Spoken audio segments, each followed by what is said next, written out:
আছে, এর সাথে 2টা ব্যাটালিয়ন রেস করলে কমপক্ষে 30টা বিওপি আপনার নতুন সংযোজন হবে, যেটা যেটা হলে আশা করি যে এটা অনেকটা আমরা আয়ত্তান্ত এলাকা আমরা সুরক্ষিত রাখতে পারি।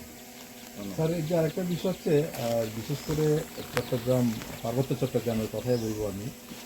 সেই এলাকাতে বিজিবি সীমান্ত সুরক্ষার পাশাপাশি করে আওতায় সেখানকার আইন শৃঙ্খলা দায়িত্ব আছে।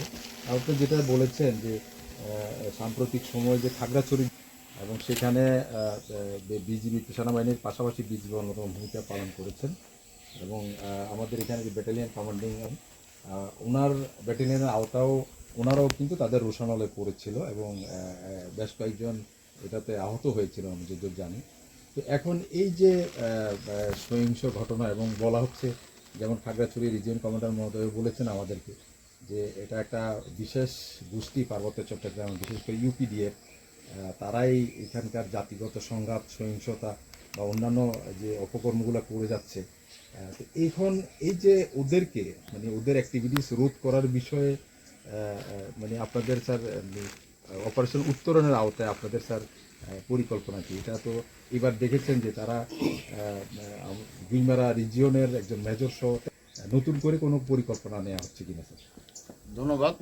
আপনারা জানেন যে আপনি নিজেই বললেন যে বিজিবি আমরা এই পার্বত্য চট্টগ্রামে যেরকম সীমান্ত সুরক্ষা করছি, সেই সাথে সাথে কিন্তু অপারেশন উত্তরণের আওতায় আমরা কাজ করছি। আপনারা জানেন হয়তো যে এই গুইমারা সেক্টরের আন্ডারে যে 3টা ব্যাটালিয়ন আছে, 3টা ব্যাটালিয়নই কিন্তু জোনের দায়িত্ব পালন করে। এই পার্বত্য চট্টগ্রামে এই অপারেশন উত্তরণ আন্ডারে জোনের দায়িত্ব পালন করে।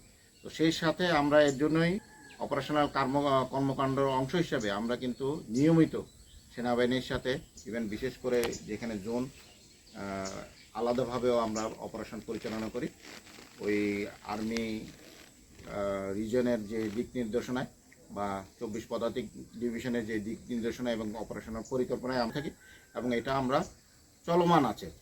আপনারা জানেন বিগত সহিংস ঘটনায় আসলে এইগুলো দুষ্কৃতিকারী ছাড়া আর কিছু না।